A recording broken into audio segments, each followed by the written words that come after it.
नमस्कार श्रोते हो, एक व ज्ञानेशाची या आपल्या यूट्यूब चॅनलमध्ये आपणा सर्व श्रोत्यांचे अगदी मनापासून स्वागत. श्रोते हो, आजच्या भागात आपण 363च्या पुढील ओव्या घेणार आहोत. ओम नमो ज्ञानेश्वरा. म्हणोनी आसनाचिया गाढिका, जो आम्ही अभ्यासू सांगितला निका, तेने होईल तरी हो का निरधूयया, एरवी तरी येणे योगे, जे इंद्रिया विधान लागे, ते चित्त भेटोरिगे. आपण पया परतोनी पाठी मोरे ठाके, आणि आपनिया ते आपण देखे, देखत खेओ ओळखे, म्हणे तत्व हे मी. तिये ओळखीची सरसे, सुखाची या साम्राज्यी बैसे, मग आपण पा समरसे. विरोनी जाय जया परते आनिक नाही, जया ते इंद्रिये नेनती कही, ते आपणची आपुल्या ठाई होनी ठाके. मग मेरू पासोनी थोरे, देह दुखाचेनी डोंगरे, दाटी जो पापडी भरे, चित्त न दटे.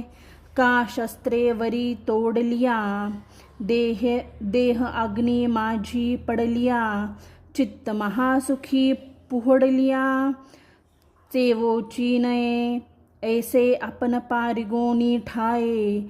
मग देहाची वासून पाहे, अनिकची सुख होनी जाये, म्हणून विसरे. जया सुखाची गोडी, मग आरतीची सेची सोडी, संसाराची या तोंडी गुंतले जये.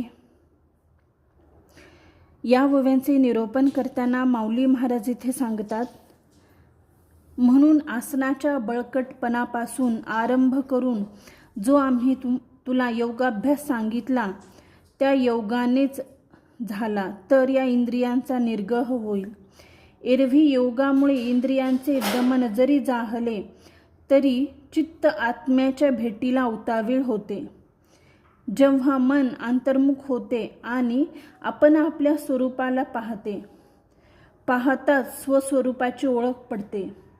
ते तत्व मीच आहे अशी जाणीव होते. त्या ओळखीबरोबरच ते सुखाच्या साम्राज्यावर बसते आणि तिथे आत्म्याशी समरस होऊन चित्ताचा चित्तपणा नाहीसा होतो. त्याहून दुसरे काही नाही व ज्याचे इंद्रियाला काहीच ज्ञान होत नाही असे जे चैतन्य, ते मन स्वतःच्या ठिकाणी होऊन राहते. मग मेरू पर्वतापेक्षाही मोठे दुःख त्याच्या देहावर पडले तरी त्याच्या भाराने त्याचे चित्त दडपले जात नाही. अथवा त्याचा देह शस्त्राने तोडला, अग्नीमध्ये पडला तरी आत्मानंदी रमलेल्या त्याच्या मनाला जागृती येत नाही. अगदी याचप्रमाणे आत्मसुखात निमग्न झाल्यावर तो देहाची आठवण विसरतो आणि अशा अनिर्वाच्या सुखामुळे त्याला सर्वांचा विसर पडलेला असतो. संसाराची चटक लागलेल्या, संसारात गुंतलेल्या मनाला या सुखाच्या गोडीमुळे आता विषयाचे स्मरण देखील होत नाही.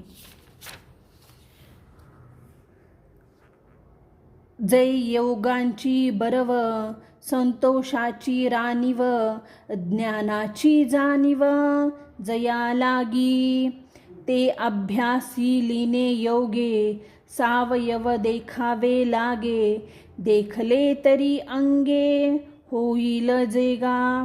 तरी तोची योगू बाप्पा, एक परी आहे सोपा, परी पुत्र शोकू संकल्पा, दाखविजे या विषयाते निमालिया ऐके, इंद्रिया नेमाचिया धारणी देखे, तरी हे घालोनी मुखे जीवित्वासी. ऐसे वैराग्य हे करी, तरी संकल्पाची सरेवारी, सुखे धरतीचिया धवळारी बुद्धी नांदे.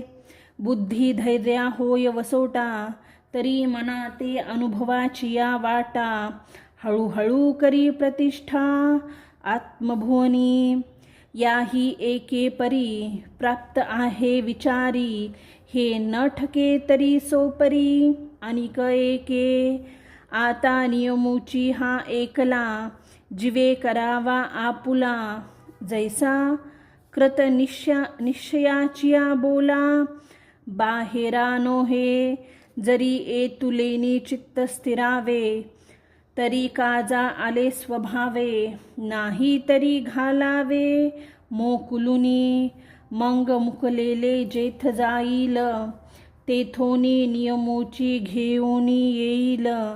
ऐसेनी स्थैर्याची होईल सावियाची की. जे योगांची शोभा संतोषाचेच केवळ राज्य आणि ज्याच्याकरता ज्ञानाची आवश्यकता ते ब्रह्मसुख योगाभ्यासाने मूर्तिमंत दिसू लागते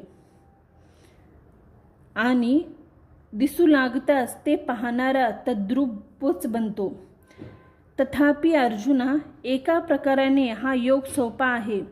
संकल्पाचा पुत्र जो काम त्याला नाहीसा करावा हा संकल्प विषयवासना मेल्या असे ऐकेल व इंद्रिये नेमलेल्या स्थितीत आहेत असे पाहिल तर त्याचा हृदय फुटून मृत्यू होईल. असे हे जर वैराग्याने केले तर संकल्पाची एरझार संपते व बुद्धी धैर्याच्या महलात सुखाने वास करते. बुद्धीला धैर्याचा आधार मिळाला म्हणजे मग ती मनाला हळूहळू ब्रह्म अनुभवाच्या वाटेला लावून त्याची ब्रह्मस्वरूपी स्थापना करते. या एका मार्गाने ब्रह्मप्राप्ती होते आणि हेही घडत नसल्यास याही पेक्षा सुलभ असा दुसरा मार्ग सांगतो. साधकाने एकदा नियम करावा की एकदा केलेला निश्चय टाळावयाचा नाही. अशा निश्चयाने जर चित्त स्थिर झाले तर अनायासेच काम झाले.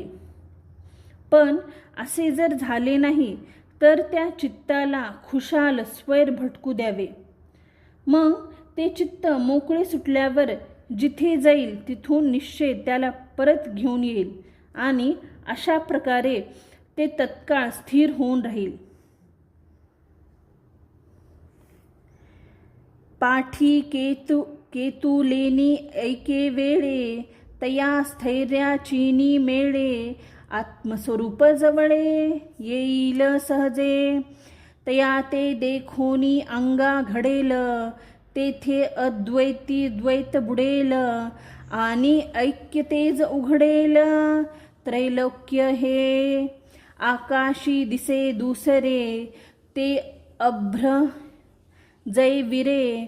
ते गगनची का भरे विश्व जैसे.